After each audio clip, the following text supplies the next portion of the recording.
Okay, students, today we are starting a recap of differentiation. Differentiation, सबसे पहले तो हम ये देखें कि what are the symbols of differentiation. Differentiation के जो symbols होते हैं हमारे पास वो क्या क्या है? याद रखिएगा, अगर कहीं पर भी लिखा हुआ है dy over dx तो ये डिफरेंशिएशन। अगर लिखा हुआ है बच्चों y डैश तो ये डिफरेंशिएशन है।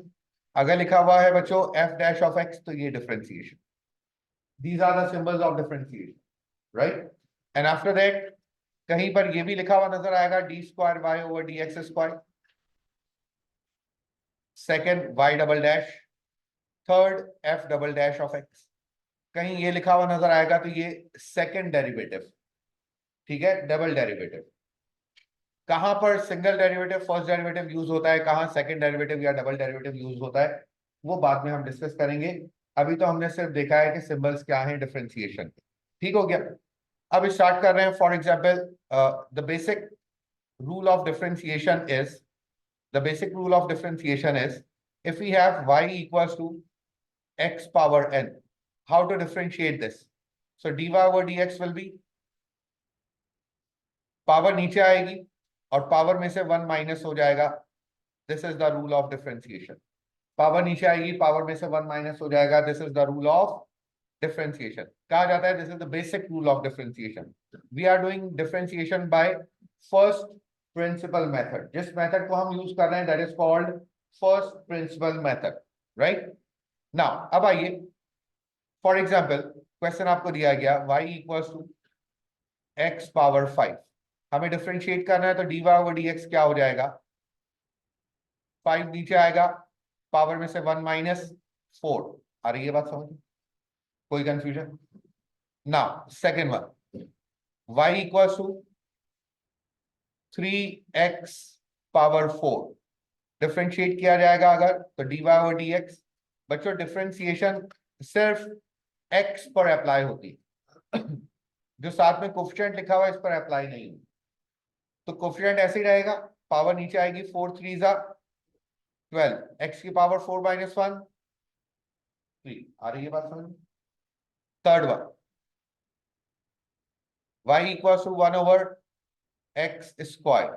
डिनोमिनेटर में ना डिफरेंशिएशन होती है ना इंटीग्रेशन होती है, तो इसको हम ऊपर लेकर आएंगे पहले। तो y equals two x power -2। अब डिफरेंशिएट करेंगे तो dy ओवर dx क्या हो गया? -2 नीचे आया और x पावर -2 माइनस 1 -3। आ रही है बात समझ? कोई confusion? No. Fourth one, question दिया गया y equals to 3x power 5 plus x plus 4।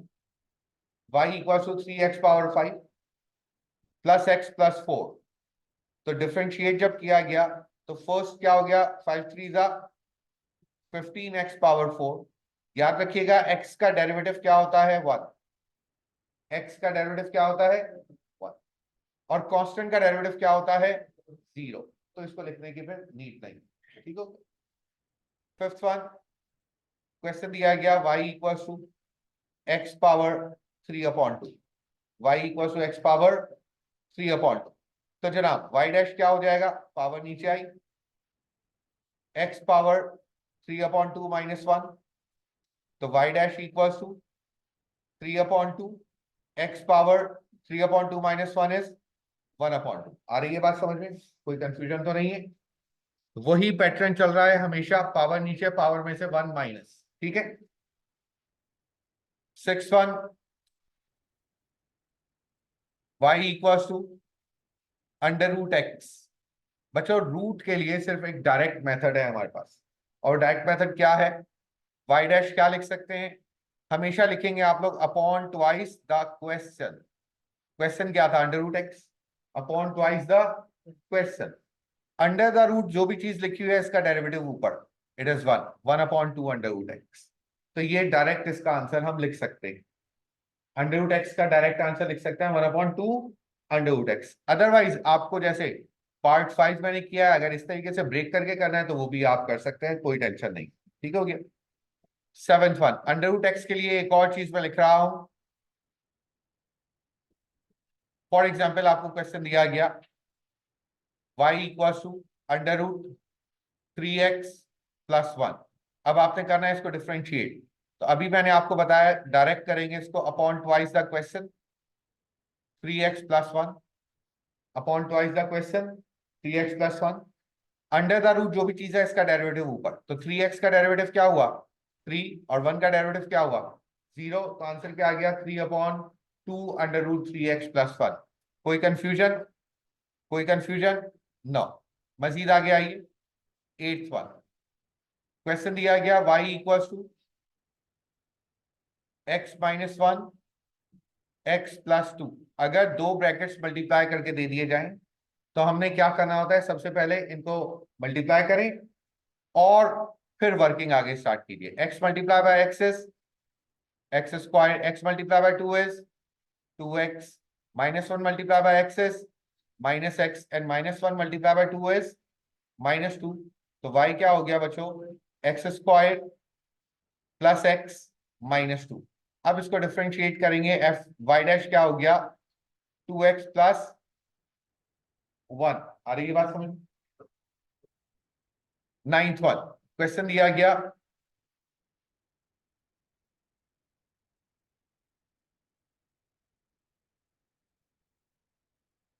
गया बच्चों y equals two fx equals two 3x² -4 over x। आपने करना है इसको डिफरेंशिएट। अगर डिवीजन में दे दिया जाए तो पहले कर दीजिए एलसीएम ब्रेक।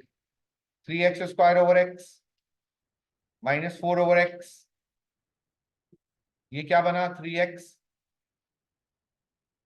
-4/x। इसको ऊपर लेकर आ जाइए 4x की पावर -1। अब डिफरेंशिएट कीजिए, f डैश ऑफ x क्या हो गया, ये तो 3 हो गया, x का डेरिवेटिव 1 माइनस नीचे आया तो माइनस माइनस +4, x की पावर क्या है -1 -2 अपॉन में आकर पॉजिटिव हो गई x²। आ रही है बात समझ, कोई कंफ्यूजन। तो ये तो बेसिक हम लोगों ने देखा कि how to differentiate anything, differentiate किस तरीके से आप किसी भी चीज को कर सकते हैं। ठीक हो गया। अब जनाब ये तो बेसिक डिफरेंशिएशन हुई। अब इसके बाद हमारे पास एक और चीज आती है, the next one is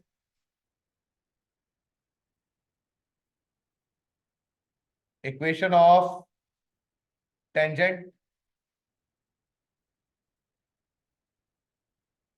and normal, equation of tangent and normal. अब मालूम होना चाहिए टेंजेंट और नॉर्मल होते क्या है, चेक करते हैं। For example a curve is here, एक कर्व आपको दिया गया, कहा गया इसके इस पॉइंट पर एक टेंजेंट ड्रॉ किया गया। And what is the tangent, tangent is a straight line. Tangent एक स्ट्रेट लाइन है जो कि कर्व को किसी एक पॉइंट से टच करे, that is called tangent. Curve की इक्वेशन आपको दे दी गई, equation of the curve is y equals two 3x² plus 4x -1, 3x² plus 4x -1। आपसे कहा आपने इक्वेशन ऑफ टेंजेंट कैलकुलेट करनी है एट दिस पॉइंट। इस पॉइंट पर इक्वेशन ऑफ टेंजेंट कैलकुलेट करना। इस पॉइंट के कोऑर्डिनेट्स आपको दे दिए गए, let's say this is point A. Point A के कोऑर्डिनेट्स आपको दे दिए गए 1 एंड 3। आपने इस पॉइंट पर टेंजेंट की इक्वेशन कैलकुलेट करना है। बच्चों याद रखो tangent is a straight line, और इस स्ट्रेट लाइन की इक्वेशन कैसे कैलकुलेट की जाती है। स्ट्रेट लाइन की इक्वेशन कैलकुलेट करने के लिए क्या चीजों की रिक्वायरमेंट है, एक तो कोऑर्डिनेट जहां से स्ट्रेट लाइन पास कर रही है, दूसरी ग्रेडियंट ऑफ द लाइन। तो जनाब gradient of the line calculate हम कैसे करेंगे, अगर हम कर्व की इक्वेशन को डिफरेंशिएट कर दें dy/dx, क्या हुआ 6x + 6। अगर हम कर्व की इक्वेशन को डिफरेंशिएट कर दें तो बेसिकली ये जो कर्व की इक्वेशन डिफरेंशिएट हुई है, ये जो dy/dx आया है, तो याद रखिएगा बच्चों dy/dx is also called gradient of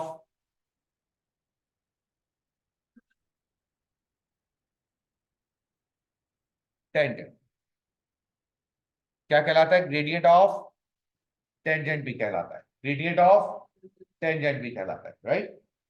तो जनाब ये डी वाई डी एक्स क्या आ गया हमारे पास? Gradient of tangent. हम इसको लिख सकते हैं gradient of tangent S, x की वैल्यू क्या है 1, तो जब 1 एक्स की जगह रखेंगे तो क्या हो जाएगा? 6 + 6 12। ग्रेडियंट ऑफ टेंजेंट क्या आ गया बच्चों? 12। कोऑर्डिनेट क्या है हमारे पास? 1 and 3। इक्वेशन ऑफ टेंजेंट कैसे बनेगी? By using formula y - y1 = m x - x1। ठीक हो गया? तो जनाब y - y1, y1 is 3, gradient क्या है 12, x - x1 is 1।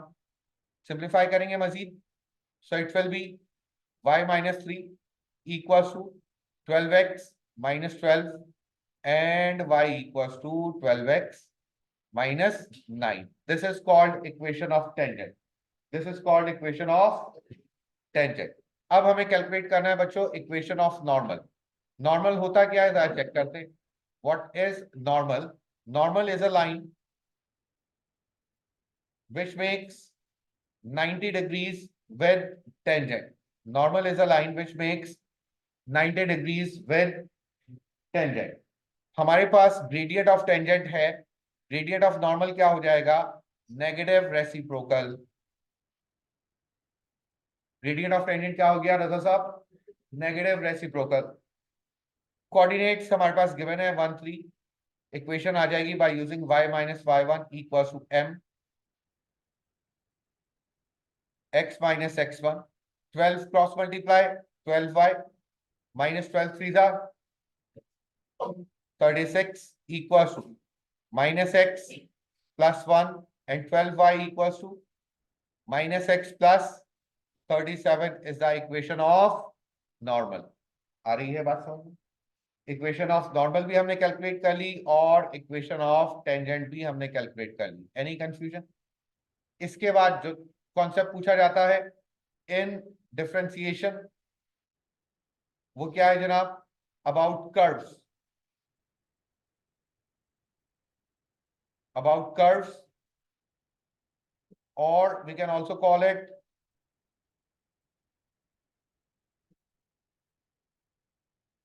stationary values। We can also call it maximum, minimum points। इस नाम से हम याद कर सकते हैं। ठीक हो गया? हमने बच्चों क्वाड्रेटिक्स में 2 कर्व्स पढ़े थे। टॉपिक 1 जो क्वाड्रेटिक्स का था उसमें हमने 2 कर्व्स पढ़े थे और होपफुली आप लोग जो हैं वो भूल चुके होंगे माशाल्लाह। नाउ अब आप देखिए हमारे पास 2 किस्म के कर्व्स होते हैं। The first curve is like this, parabolic curves। The first curve is like this and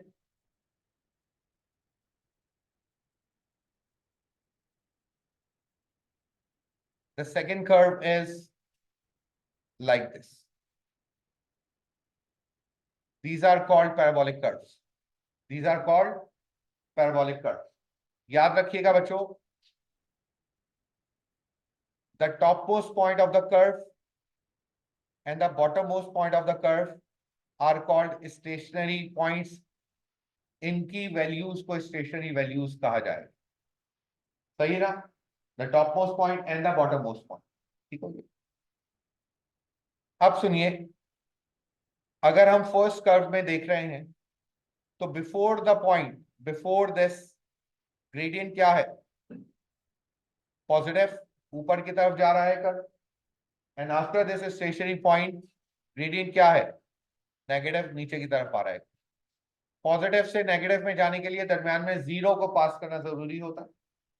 तो याद रखिएगा बच्चों, eight this stationary point gradient is equal to 0। At a stationary point gradient is equal to 0। अब आइए second curve, negative gradient, positive gradient, तो at this stationary point again gradient is equal to zero, gradient is equal to zero. और आपको अभी हम बता चुके हैं ग्रेडियंट ऑफ द कर्व अगर हमें कैलकुलेट करना हो या ग्रेडियंट ऑफ टेंजेंट हमें कैलकुलेट करना हो तो हमें क्या करना पड़ता है, डिफरेंशिएट। क्या करना पड़ता है, डिफरेंशिएट। तो हम कह सकते हैं at stationary point dy over dx is 0, at a stationary point dy over dx is 0, here also at a stationary point dy over dx is 0। क्या ये कहा जा सकता है, जी बिल्कुल ये कहा जा सकता है। ठीक हो गया ना, ग्रेडियंट दोनों स्टेशनरी पॉइंट्स के ऊपर 0 होता है। बच्चों पहले कर्व का स्टेशनरी पॉइंट मैक्सिमम है कि मिनिमम है, मैक्सिमम है। क्यों मैक्सिमम है, क्यों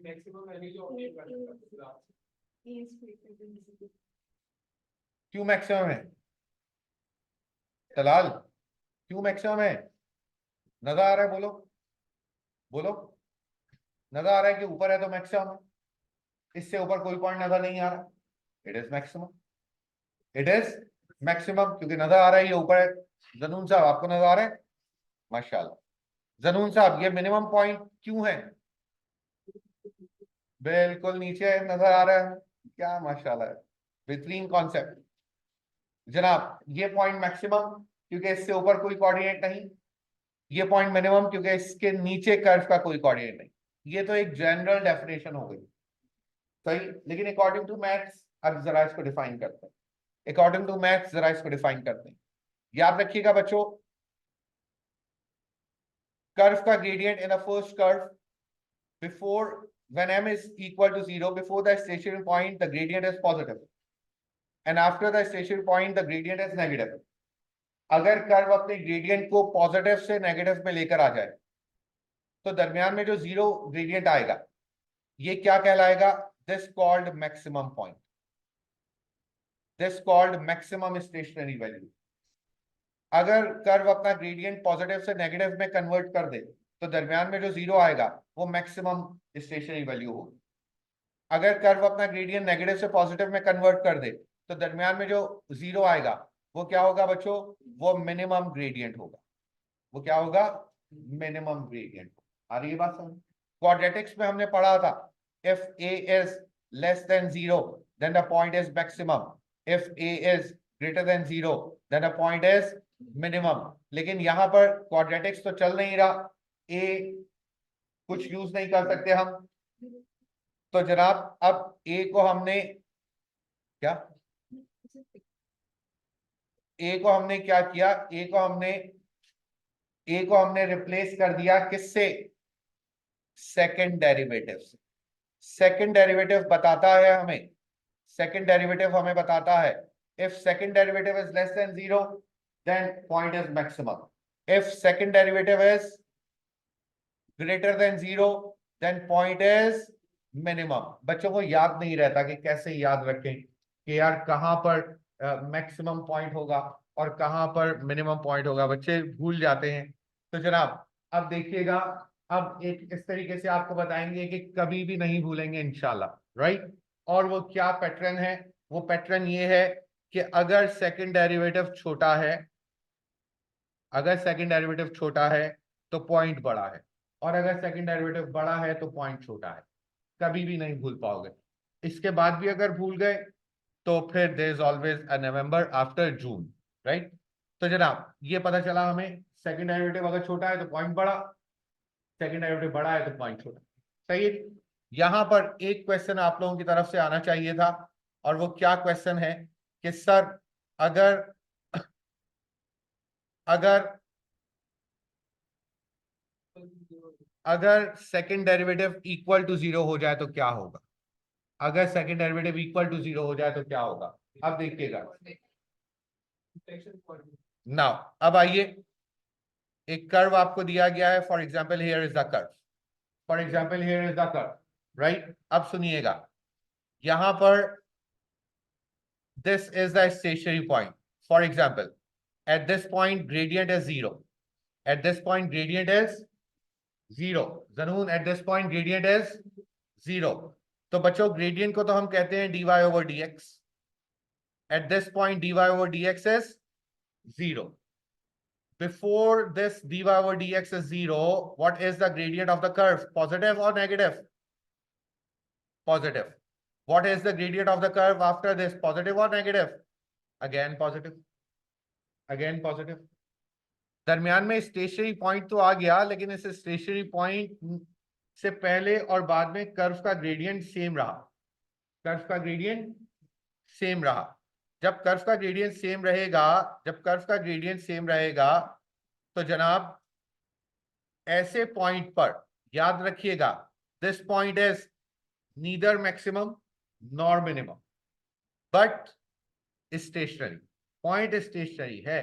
जहां पर ग्रेडियंट 0 हो जाए वहां पर पॉइंट क्या होगा? स्टेशनरी होगा. अब सुनिएगा, अब इसके लिए अगर सेकंड डेरिवेटिव हम कैलकुलेट करेंगे तो सेकंड डेरिवेटिव यहां पर क्या आ जाएगा? 0 आ जाएगा. सेकंड डेरिवेटिव क्या आ जाएगा?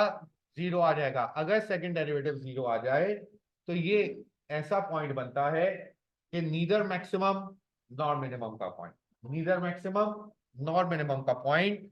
आपसे examiner neither maximum nor minimum के नाम से पूछेगा. इसका एक और वर्ड भी होता है, इसको कहा जाता है पॉइंट ऑफ इन्फ्लेक्शन भी बोला जाएगा. इसको पॉइंट ऑफ इन्फ्लेक्शन. ऐसा स्टेशनरी पॉइंट जो ना मैक्सिमम हो ना मिनिमम हो. बात आ रही है समझ? कोई कंफ्यूजन? तो जनाब ये बात पता चली हमें कि कर्व या स्टेशनरी कोऑर्डिनेट्स किस तरीके से हम कैलकुलेट करते हैं. अब यहां पर एक दो चीजें मैं लिख दूं.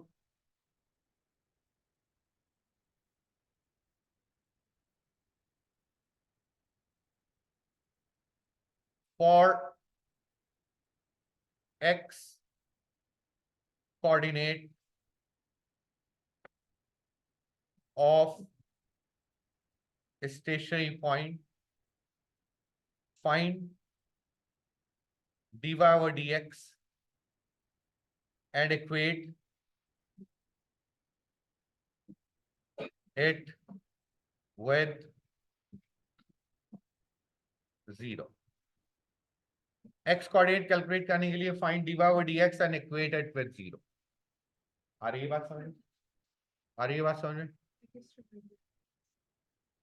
Now second, for x coordinate of stationary point, find dy over dx and equate it with 0, right? For y coordinate,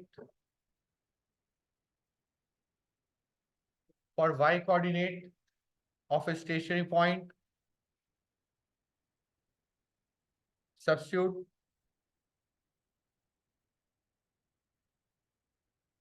obtained x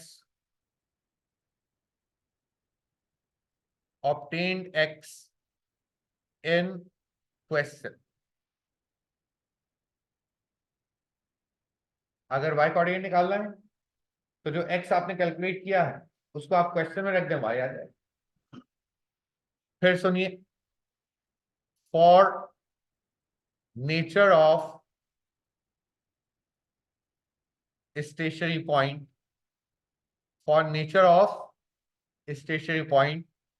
find second derivative d square y over dx square. d square y over dx square. If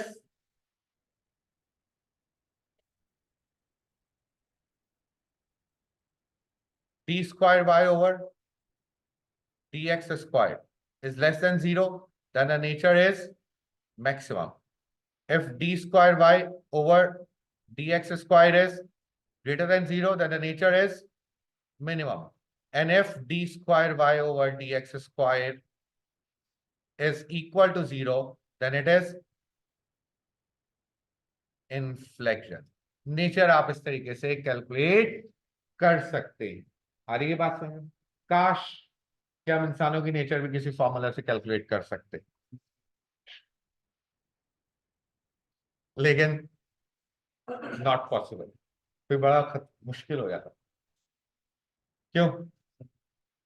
सब सामने आ जाते हैं. Now अब इसके बाद बच्चों next one is rate of change. Next one is rate of change. Rate of change क्या है जनाब, सुनिएगा। रेट ऑफ चेंज किसी भी चीज को डिफरेंशिएट कर दिया जाए विद रिस्पेक्ट टू टाइम तो वो क्या हो जाएगा, रेट आ जाएगा। विद रिस्पेक्ट टू टाइम अगर कोई चीज कैलकुलेट की जाए तो वो क्या आ जाएगा, रेट कैलकुलेट हो जाएगा। अगर यहां पर लिखा हुआ है rate of change of X, Raza साहब rate of change of X, तो हम क्या लिख सकते हैं उसको, D X over D T. Rate of change of Y, D Y over D T. Rate of change of Z, D Z over D T. सही है ना। इसमें आपको एक चेन रूल अप्लाई करना होता है। क्या चीज, chain rule. Chain rule apply करना होता है। चेन रूल क्या है बच्चों, ए अपॉन बी इक्वल्स टू, क्या मैं इसको लिख सकता हूं, और यहां पर मैंने क्या लिख दिया, ए। क्या मैं इस चेन रूल को ऐसे ब्रेक करके लिख सकता हूं, क्या मैं इस चेन रूल को ऐसे ब्रेक करके लिख सकता हूं, ठीक है। यहां पर मैंने लिख दिया के, के फॉर, के फॉर, के फॉर कुछ भी, के फॉर कुछ भी, वेयर के इज कुछ भी, वेयर के इज कुछ भी, ताकि याद रहे आप लोग। यहां पे कोई भी वैल्यू हम लिख सकते हैं, राइट। फॉर एग्जाम्पल आपने कैलकुलेट करना है D Y over D X, तो आपने क्या लिखा, D Y over into D X. एक चीज डी टी हमारे पास फॉर एग्जाम्पल क्वेश्चन में गिवन थी, तो यहां पर डी टी आ गया, यहां पर डी टी आ गया, कुछ भी लिख दिया। अगर D Y over D Z calculate करना है फॉर एग्जाम्पल, आपने इसको किया D Y into D Z. For example D X given था तो यहां पर डी एक्स लिख दिया, फिर कुछ भी आ गया। सही है, तलाल भी आ सकते हैं यहाँ पर, इधर से इधर। क्यों तलाल, यहाँ पर के हटा के तलाल ही लिख देते हैं हम। जनाब अब क्या हुआ, तो ये रेट ऑफ चेंज आ गया। समझ में आ रही है चीज, कोई कंफ्यूजन। अब इसके बाद बच्चों, अब इसके बाद बच्चों डायग्रामेटिकल क्वेश्चंस आते हैं।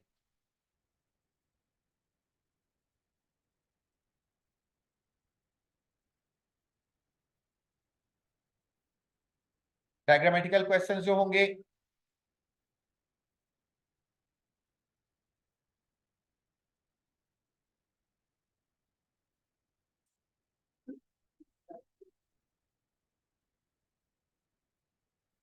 डायग्रामेटिकल क्वेश्चन में बच्चों हमारे पास दो किस्म के क्वेश्चंस होते हैं। एक क्या होगा, एक डायग्राम फॉर एग्जांपल हम बना रहे हैं यहां पर,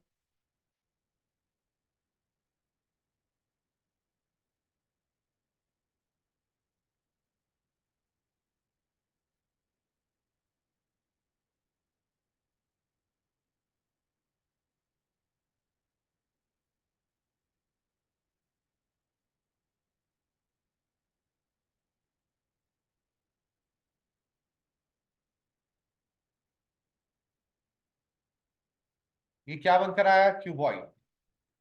क्या बनकर आया, क्यूबॉइड, जिसमें लेंथ, ब्रेथ, हाइट सब सेम है। तो ये डायग्राम क्या हुई, it is called a regular shape, it is called a regular shape. और दूसरी होगी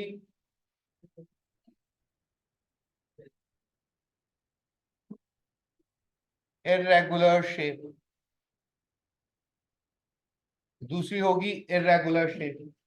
irregular shape for example, irregular shape for example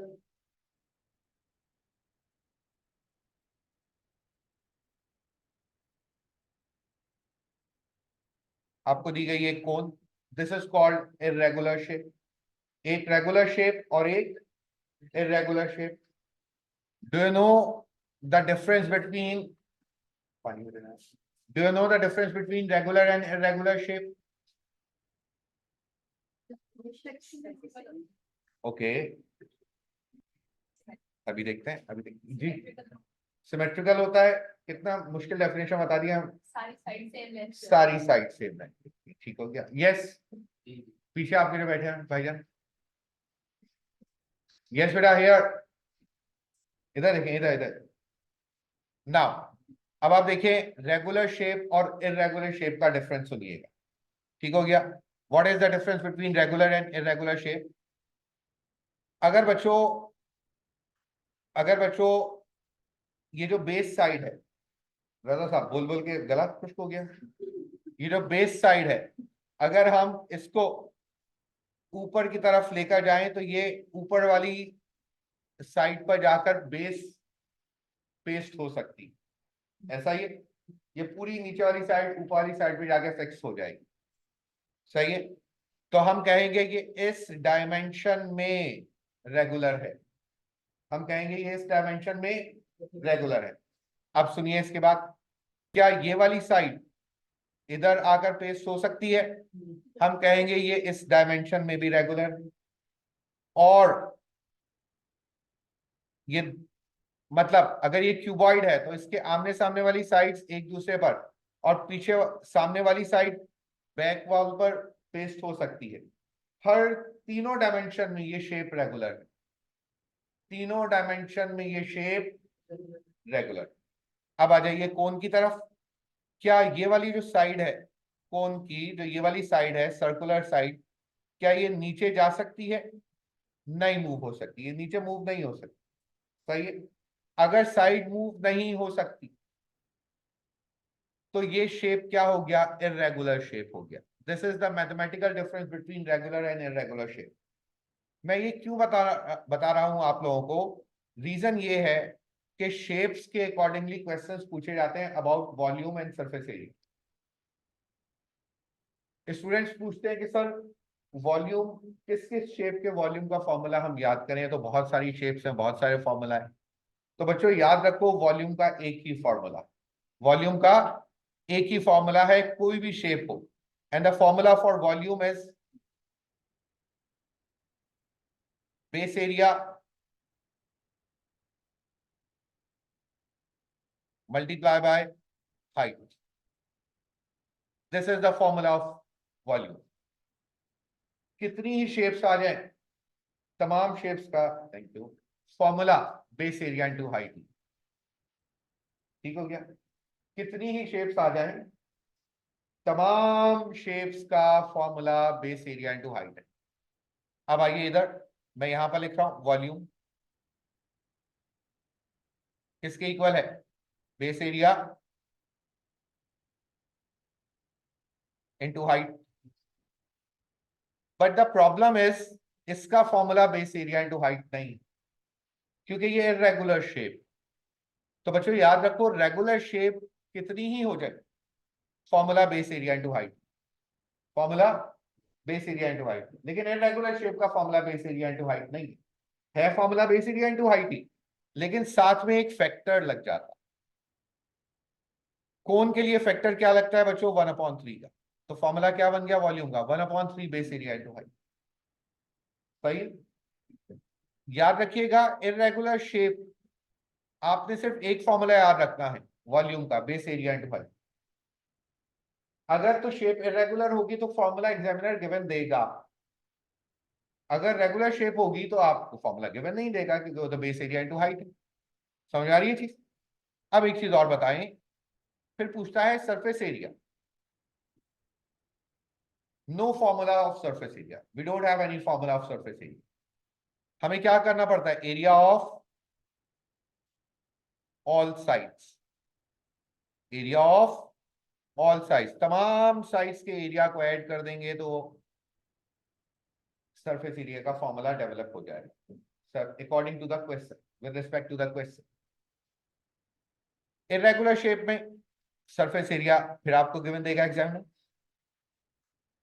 इसका एक तो कर्व सरफेस एरिया हो गया और ऊपर एक सर्किल लग गया, तो वो फॉर्मूला आपको गिवन दिए जाएंगे। अगर मैं यहां लिखता हूं तो ये कहलाती है बच्चों स्लैंट हाइट। क्या कहलाती है? Slant height. तो सरफेस एरिया का फॉर्मूला क्या हो जाएगा? If it is a closed cone, so 2 pi r l plus a circle pi r square. ये सरफेस एरिया का फॉर्मूला हो जाएगा। ठीक है, base area pi r square, pi r square. ठीक है जी, बेस एरिया पाई स्क्वायर हो गया।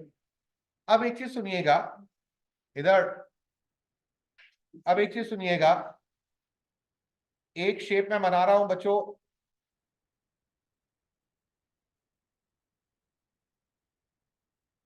एक शेप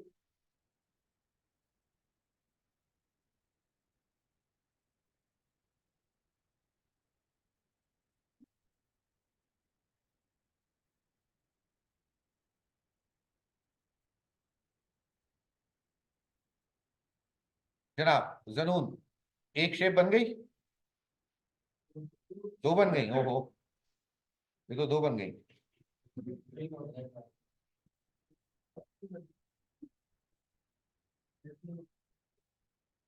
जनून एक शेप बन गई,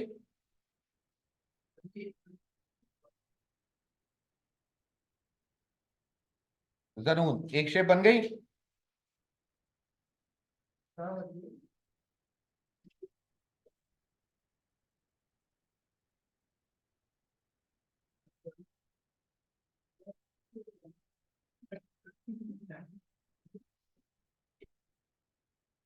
जनाब एक शेप बन गई, it is called prism, it is called prism.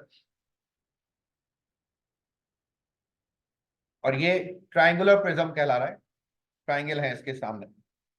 अब आइए, ओहो ये शेप मैंने कहा बनाई है?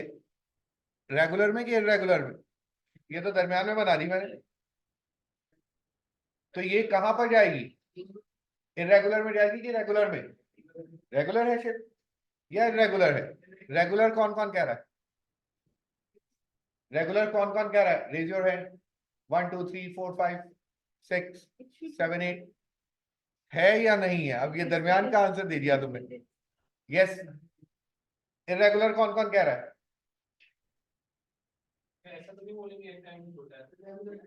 इरेगुलर, ठीक। अब सुनिएगा, जरा चेक करते हैं कि रेगुलर है कि इरेगुलर है। बच्चों रेगुलरिटी का कॉन्सेप्ट क्या है? अकॉर्डिंग टू शेप, के साइड जाके दूसरी साइड पर पेस्ट हो जाए। अगर मैं ये वाली साइड, ये वाली साइड, ये जो साइड चल रही है, इसको मैं मूव करना चाहूं, नहीं हो सकती, नहीं। अगर बेस साइड, ये जो बेस साइड चल रही है, सॉरी, ये जो बेस साइड चल रही है, अगर मैं बेस साइड को ऊपर लेकर आना चाहूं तो नहीं होगी, ऊपर मूव नहीं होगी, क्योंकि इन अ ट्राइंगल, क्योंकि in a triangle if we have a triangle here, if you have a triangle here, क्या ये बेस साइड, क्या ये बेस साइड ऊपर जा सकती है? क्या ये बेस साइड ऊपर जा सकती है? वैसे भी नहीं होगा। ये वाली साइड इधर आ सकती है? नहीं आ सकती। ये वाली साइड इधर आ सकती है? नहीं आ सकती। In a triangle, in a triangle, in a triangle, ठीक हो गया। मूव नहीं हो पाएगा, राइट? क्योंकि देखो ये बेस साइड ऐसे चल रहा है ना, ये इट्स लाइक अ हट, तो ये चीज ऊपर मूव नहीं हो सकती, नहीं हो सकती। हाँ तो बेटा ये देखो ना, हमें क्या करना होता है, एक साइड को मूव करवा के ऊपर वाली साइड पे पेस्ट करना होता है। तो जो बेस साइड है, बेस साइड क्या है? रेक्टेंगल है। रेक्टेंगल मूव होके कैसे इस पे जाके लाइन पे जाके फिक्स हो जाएगा? नहीं होगा। तो पता ये चला, पता ये चला, क्या पता चला जनून? पता ये चला ये इरेगुलर शेप है, पता ये चला ये इरेगुलर शेप है तीन साइड से। कहां से? हम नीचे वाली साइड को ऊपर नहीं लेके आ सकते, राइट वाली साइड को मूव नहीं करवा सकते, लेफ्ट वाली साइड को मूव नहीं करवा सकते। लेकिन एक कॉन्सेप्ट यहां पर देखिएगा, क्या ये वाला ट्राइंगल मूव होके इस ट्राइंगल पे पेस्ट हो जाएगा? इस डायरेक्शन में ये शेप क्या बन गया? रेगुलर बन गया। इस डायरेक्शन में कुछ शेप कुछ शेप तमाम डायरेक्शंस में रेगुलर होती है और कुछ शेप किसी एक फिक्स डायरेक्शन में रेगुलर होती है। तो जनाब पता ये चला ये भी एक रेगुलर शेप है, और रेगुलर शेप का फॉर्मूला ऑफ वॉल्यूम क्या होता है? Base area into height. याद रखिएगा इसकी हाइट क्या हो जाएगी? इसकी हाइट हो जाएगी दिस इज द हाइट। जिस थर्ड डायमेंशन में हम मूव करते हैं, जिस थर्ड डायमेंशन में हम मूव करते हैं एक साइड को, तो वो क्या हो जाती है? Height of that 3D shape with respect to volume. तो जनाब इसमें अगर कभी आपसे वॉल्यूम निकलवाया जाए तो area of triangle multiply by depth of the prism, और डेप्थ ऑफ द प्रिज्म क्या हो जाएगा? Height of that shape. आ रही है बात समझ? तो इट्स नॉट नेसेसरी, अगर बेटा वॉल्यूम निकालना है तो बेस एरिया इंटू हाइट है। बेस एरिया क्या हो जाएगा? इस सामने ट्राइंगल का एरिया बेस एरिया कंसीडर होगा, और जितना मूव कर रहे हैं this length of the prism is called height. सही हो गया? तो पता ये चला इस तरीके से हम डिफरेंट शेप्स के वॉल्यूम्स कैलकुलेट कर सकते हैं।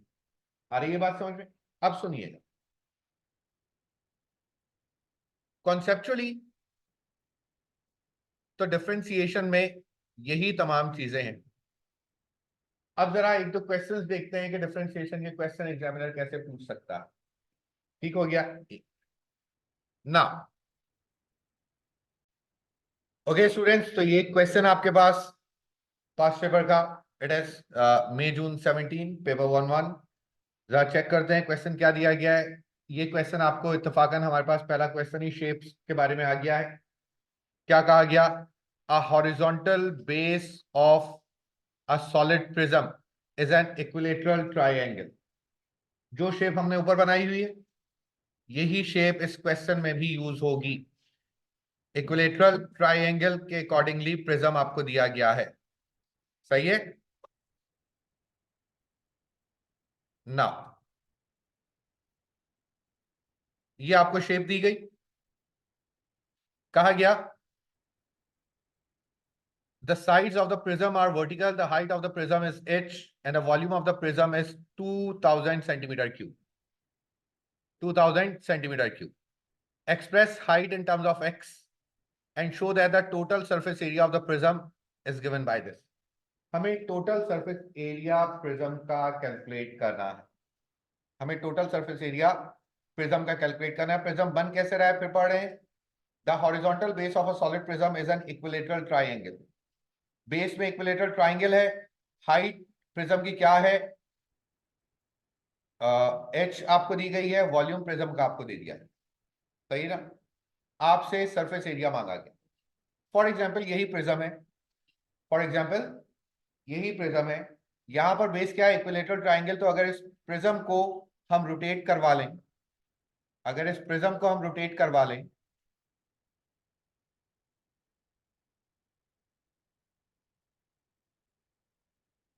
It will be like this, कुछ इस टाइप का ये, जिसकी बेस में ट्राइंगल होगा, राइट? लेकिन मैं वापस इसको उसी डायरेक्शन में लेकर आ रहा हूं क्योंकि उसमें थोड़ा क्लियर हमें चीज समझ में आ जाती है। लेकिन पता ये चला कि ये ट्राइंगल जो है ये base of the prism, triangle जो है ये बेस ऑफ द प्रिज्म। हमें सरफेस एरिया कैलकुलेट करना है। आप सरफेस एरिया कैसे कैलकुलेट होगा सुनिएगा। सरफेस एरिया क्या होता है? Summation of all the sides. Surface area क्या होता है? Summation of all the sides. तो बच्चों प्रिज्म में एक दो तीन तीन रेक्टेंगल बन रहे हैं। The first rectangle is this, the first rectangle is this. ये एक रेक्टेंगल बन रहा है, और ऐसे ही रेक्टेंगल लेफ्ट से भी लग रहा है और बॉटम में भी लग रहा है। ठीक हो गया?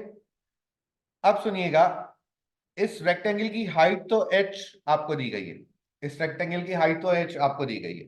वॉल्यूम आपको गिवन दिया गया प्रिज्म का कितना है? 2000 सेंटीमीटर क्यूब।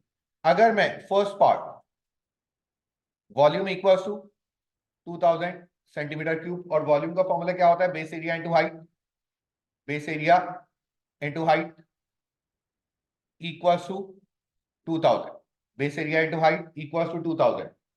हमें वर्किंग क्या करना है जनाब, express height in terms of x, height in terms of x आपने कैलकुलेट करना है। हाइट कितनी आ गई, 2000 divided bye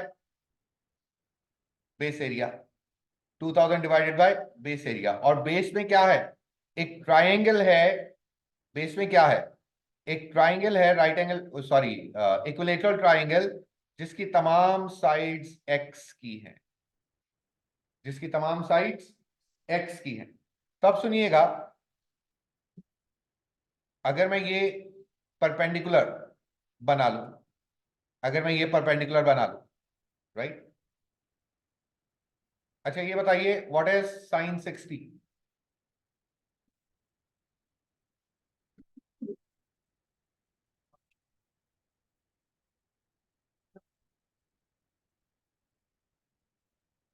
It's not in progress.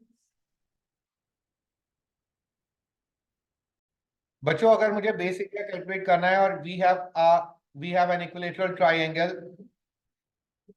Eight the base, और अगर मुझे इसका एरिया कैलकुलेट करना हो तो एरिया का फॉर्मूला क्या मैं यूज कर सकता हूं, half the two sides x into x, x into x into sine of the included angle. Sine कितना है 60, तो area equal to 1/2 x square, और साइन 60 क्या है, √3/2, √3/2।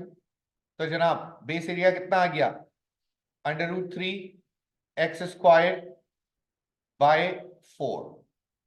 आ रही है बात समझ में, बेस एरिया कितना आ गया, √3 एक्स स्क्वायर बाय 4।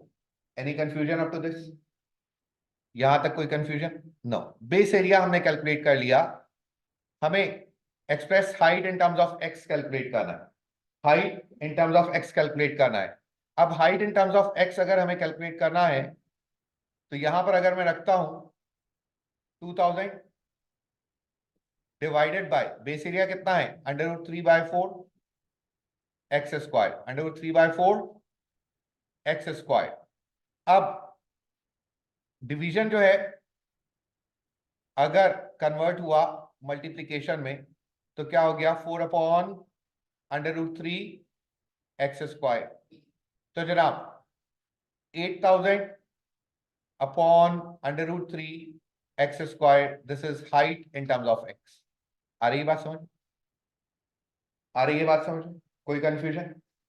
अब हमें देना है बच्चों सरफेस एरिया, अब हमें देना है सरफेस एरिया। तो सरफेस एरिया के लिए अब आप देखिएगा, सरफेस एरिया क्या है, एरिया ऑफ, सरफेस एरिया क्या है बच्चों, area of 1 2 3 rectangles plus a triangle.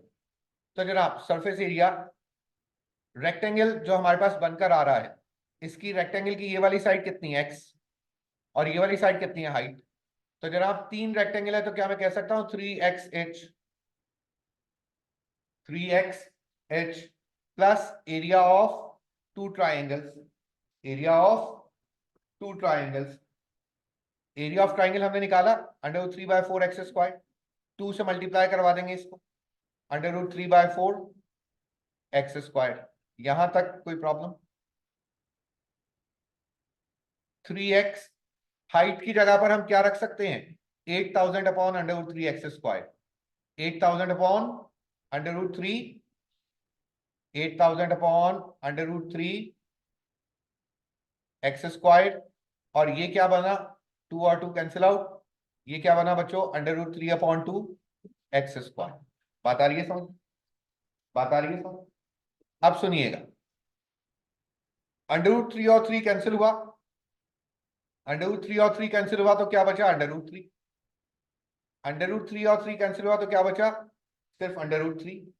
X और एक्स स्क्वायर कैंसिल हुआ तो क्या बचा, नीचे एक्स, और साथ में क्या लिखा हुआ है मल्टीप्लीकेशन में 8000, साथ में क्या लिखा हुआ मल्टीप्लीकेशन में 8000 plus √3/2 plus √3/2 x square plus √3/2 x square.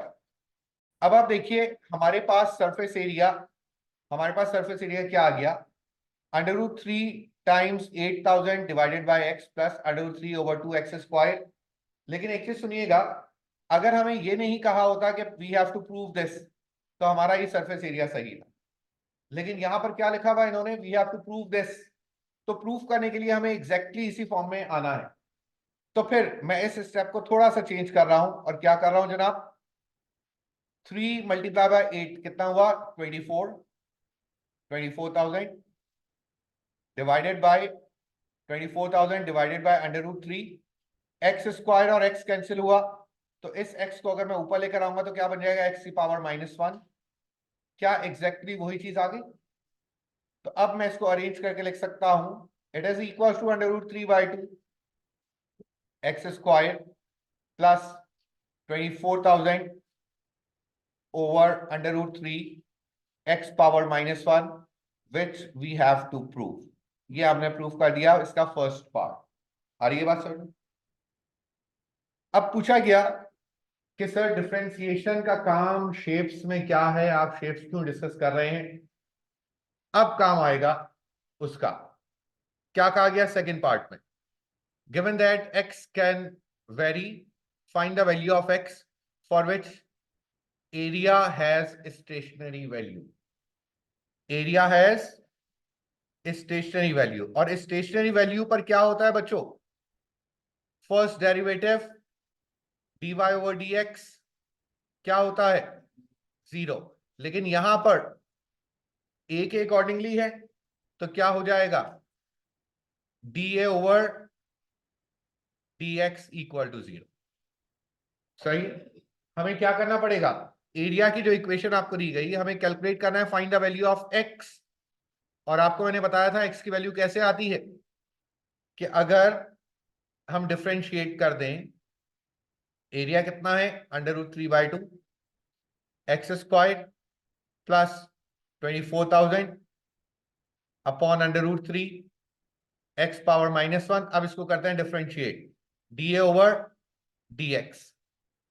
2 नीचे आया तो √3x माइनस 24,000 एक्स पावर -2, उसको नीचे लेकर आ जाइए, √3 एक्स स्क्वायर। आ रही है बात समझ? ये डिफरेंशिएट कर दिया, पावर नीचे आई, 2 से 2 कैंसिल हुआ, यहां पावर नीचे आई माइनस, और -1 -1 -2, इसको अपॉन में ले आया ताकि पावर पॉजिटिव हो जाए। कोई कंफ्यूजन? यस और नो? नो। नाउ अब आप इसको इक्वेट करेंगे 0 से। अब आप इसको इक्वेट करेंगे 0 से for finding out the value of x।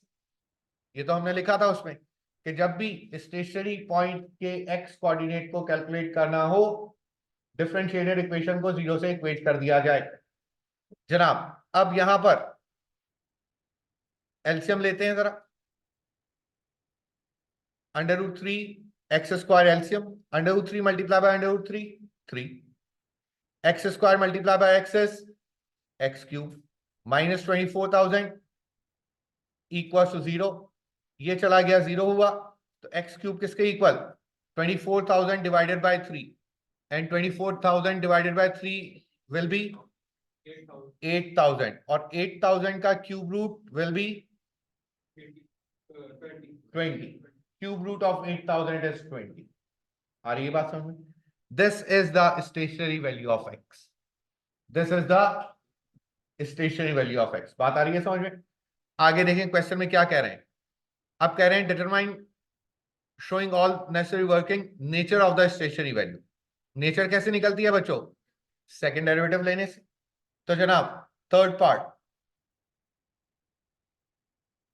First derivative क्या है, a डैश क्या दिया गया आपको, here it is √3x minus 24,000 over √3 x power -2।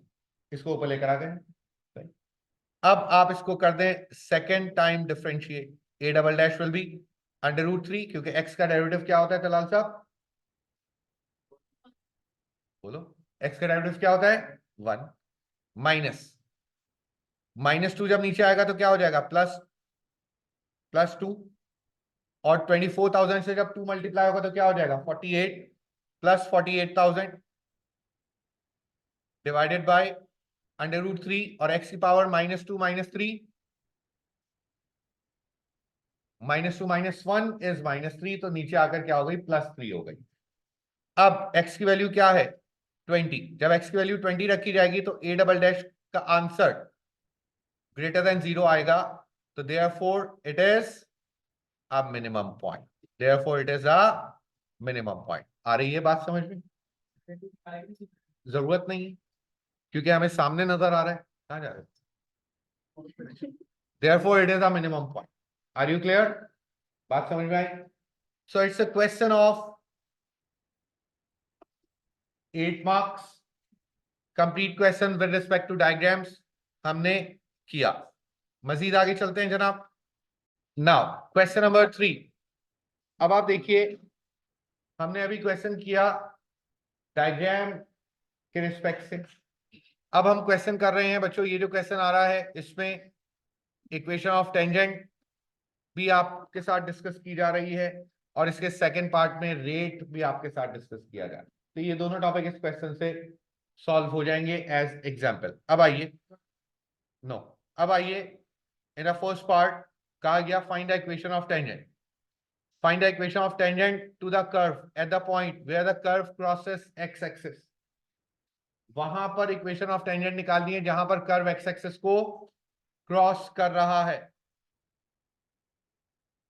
Curve जब एक्स एक्सिस को क्रॉस करता है तो बच्चों y क्या हो जाएगा, इसमें 0 हो जाएगा। y क्या हो जाएगा 0।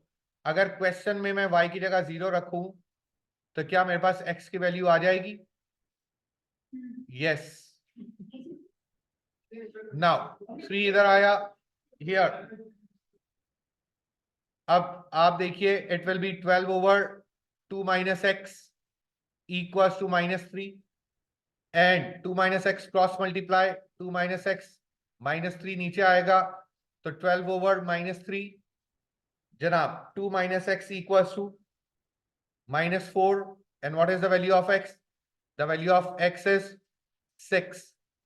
The value of x is 6। Coordinate मिल गया हमें जहां पर टेंजेंट की इक्वेशन कैलकुलेट करना। अब हमें डिफरेंशिएट करके ग्रेडियंट भी कैलकुलेट करना होगा। तो कर्व की इक्वेशन को अब डिफरेंशिएट करेंगे जनाब, y equals to 3 plus 12 2 minus x whole power -1। सही। कर्व की इक्वेशन को डिफरेंशिएट किया जाएगा तो y डैश क्या हुआ, 3 का तो 0 हो गया। एक चीज बिफोर दैट सुन लीजिए, अगर for example ax plus b whole power 5 को डिफरेंशिएट कर रहा हूं तो रूल क्या है, पहले पावर को डिफरेंशिएट करवाएंगे 5 ax plus b whole power 4। सही। और साथ में बेस का डेरिवेटिव आ जाएगा तो इसका डेरिवेटिव क्या है, a। आ रही है बात समझ में? तो सेम बाय दिस प्रोसेस अब हम इसको डिफरेंशिएट कर रहे हैं। -1 नीचे आया तो क्या हुआ, -12 2 माइनस एक्स की होल पावर -2 साथ में बेस का derivative -1। So minus minus plus 12 upon 2 minus x whole square. ये आ गया डेरिवेटिव, ये आ गया रघु साहब डेरिवेटिव। और डेरिवेटिव बेसिकली क्या होता है, ग्रेडियंट ऑफ टेंजेंट। क्या होता है, ग्रेडियंट ऑफ टेंजेंट। एक्स की वैल्यू क्या है हमारे पास 6, इसमें 6 रखी है एक्स की जगह पर तो 12 ओवर 2 माइनस एक्स -4 -4 का स्क्वायर 16। तो आंसर क्या बना, 3 over 4। Gradient of tangent 3 over 4, coordinate 6,0। Equation बना रहे हैं आप, y minus y1 equal to m x minus x1 cross multiply 4y equals to 3x minus 18। This is the equation of tangent. आ रही है बात समझ में? कोई कंफ्यूजन? नो। मजीद आगे चलते हैं जनाब। इन द सेकंड पार्ट क्या कहा गया सेकंड पार्ट में, a point moves along the curve is such in such a way that the x coordinate is increasing at a constant rate। x coordinate is increasing at a constant rate of 0.04। constant rate of x क्या दिया गया है, dx over dt क्या दिया गया है 0.04। dx over dt क्या दिया गया 0.04। क्या लिखा हुआ था, ये इंक्रीजिंग रेट है, इस वजह से हमने पॉजिटिव 0.04 लिखा। अगर ये डिक्रीजिंग लिखा हुआ होता तो हम माइनस का साइन लगा देते। मजीद आगे चल रहे हैं। Find the rate of change of Y, D Y over D t आपने कैलकुलेट करना है। इसके लिए हम चेन रूल बनाएंगे। So it will be d Y over and here it is d t. तीसरी चीज क्या है क्वेश्चन में, डी के साथ एक्स, तो डी एक्स यहां पर आ गया। हमें कब रेट निकालना है, व्हेन एक्स इज 4। हमें कब रेट निकालना है, व्हेन एक्स इज 4। अब सुनिएगा, क्या हमारे पास dy ओवर dx की वैल्यू मौजूद है? dy ओवर dx की वैल्यू क्या है बच्चों? dy ओवर dx की वैल्यू क्या है? dy ओवर dx की वैल्यू हमने क्या निकाली है? 3/4। लेकिन ये उस वक्त निकाली है व्हेन x इज 6। हमें तो उस वक्त निकालनी है व्हेन x इज 4। तो dy ओवर dx की वैल्यू व्हेन x इज 4 क्या हो जाएगी? 2 - 4 2, 2 का स्क्वायर 4 एंड 4 3 12, तो 3 हो गई। dx ओवर dt आपको गिवन दिया गया 0.04। आंसर क्या आ गया? 0.12। This is the result. आ रही है बात समझ में? तो रेट के क्वेश्चन तो बहुत सिंपल आपको दिए जा रहे हैं, कोई रेट के क्वेश्चंस में कंफ्यूजन नहीं होनी चाहिए। Okay students, now another question, a curve is given over here. और आपसे क्या कहा गया in the first part? It is a question of differentiation and integration, combined question, but we are just doing the parts of differentiation, right? In the first part आपसे कहा गया y equals to 8x power -1 plus 2x, find dy over dx। तो dy over dx क्या होगा? -8x power -2 plus 2, second derivative क्या हो जाएगा? D square y over D x square, 16x power -3। This is the second derivative. Done. फिर integrate करना है तो बहुत सिंपल है, कोई इशू नहीं है, right? In the second part क्या कहा गया? Find the coordinate of m। m के कोऑर्डिनेट कैलकुलेट कर। m क्या है? m is the minimum point. m is the minimum point. तो जनाब मिनिमम पॉइंट कैलकुलेट करते हैं तो क्या किया जाता है? dy over dx equal to 0। dy over dx क्या है? -8 over x square plus 2 equal to 0। So 8 over x square equal to 2 and x square equals to 4 and x equals to plus minus 2. So therefore what is the value of x? The value of x is 2. Why it is not -2? क्योंकि according to diagram हमें नजर आ रहा है m positive की तरफ। अभी तो आगे जाएंगे तो बात करेंगे, अभी तो m के कोऑर्डिनेट्स बात कर रहे हैं। m is positive, m is positive, तो हमने 2 लिख दी। y कैलकुलेट करना है आपको, उसमें मैंने बता दिया था कि अगर y कैलकुलेट करना हो तो जो x आए उसको क्वेश्चन में रख दीजिए। क्वेश्चन क्या है हमारे पास? 8 ओवर एक्स प्लस 2x। अगर 2 को रखते हैं यहाँ पर तो 8 ओवर 2 कितना हुआ? 4। 4 प्लस 2 2 4, 4 प्लस 4 इज 8। तो m के कोऑर्डिनेट्स क्या बन गए हमारे पास? 2,8। आ रही है बात समझ? मजीद आगे कह रहे हैं determine the coordinates, find the coordinates of m and determine the coordinates and nature of the stationary point on the part of the curve which for which x is less than 0। कह रहे हैं जो negative में x है ना, उस point की nature आपने मालूम करना है। तो जनाब अगर मैं कर्व को एक्सटेंड करवाऊं, लेट्स से ये आ रहा है कर्व, लेट्स से ये कर्व आ रहा है, राइट? इट्स नॉट नेसेसरी कि यही हो, लेट्स से ये कर्व आ रहा है। तो जो नेगेटिव में पॉइंट आ रहा है उसके हमें नेचर मालूम करना है। तो नेगेटिव में क्या पॉइंट आ रहा है बच्चों? -2, क्योंकि यहां से प्लस -2 है ना। क्या करें? एक और क्वेश्चन अभी करोगे तुम मेरे साथ बैठे। -2। अब -2 को अगर मैं क्वेश्चन में रखता हूं तो y की वैल्यू क्या आएगी? 8 डिवाइडेड बाय -2 कितना हुआ? -4। 8 डिवाइडेड बाय -2 कितना हुआ? -4। -4 एंड -4 इज -8। ये आपके पास वैल्यू आ रही। सही है। अब आइए हमें इस पॉइंट की नेचर भी मालूम करना। तो फर्स्ट डेरिवेटिव क्या था हमारे पास, सेकंड डेरिवेटिव क्या है, d square y over D x square equal to 16 over x cube. अगर इसमें एक्स की वैल्यू रख दी जाए -2 का क्यूब, तो जो आंसर आएगा वो नेगेटिव आएगा। तो नेचर क्या हो गई बच्चों, मैक्सिमम नेचर हो गई। नेचर क्या हो गई, मैक्सिमम। अब देखिए 10 मार्क्स का ये आपको दिया है। क्या चीज, थर्ड पार्ट तो आपके पास ये इंटीग्रेशन का है, इस वजह से we are not doing that, right.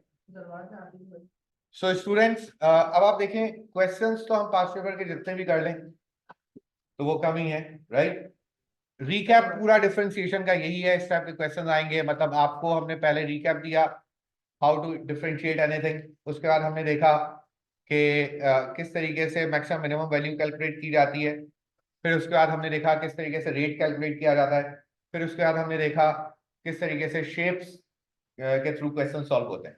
उसके अकॉर्डिंगली एक क्वेश्चन करवा दिया शेप का, शेप के बाद एक क्वेश्चन हमने करवा दिया रेट का, रेट के बाद हमने एक क्वेश्चन करवा दिया कर्व के मैक्सिमम मिनिमम पॉइंट किस तरीके से कैलकुलेट किए जाते हैं। तो ये डिफरेंट क्वेश्चन इसी इसी पैटर्न पर चलते जाएंगे, right. So this is all about the recap of differentiation. Inshallah, in the next class, we are going to do the recap of integration. Thank you very much. See you inshallah in the next class. Allah Hafiz.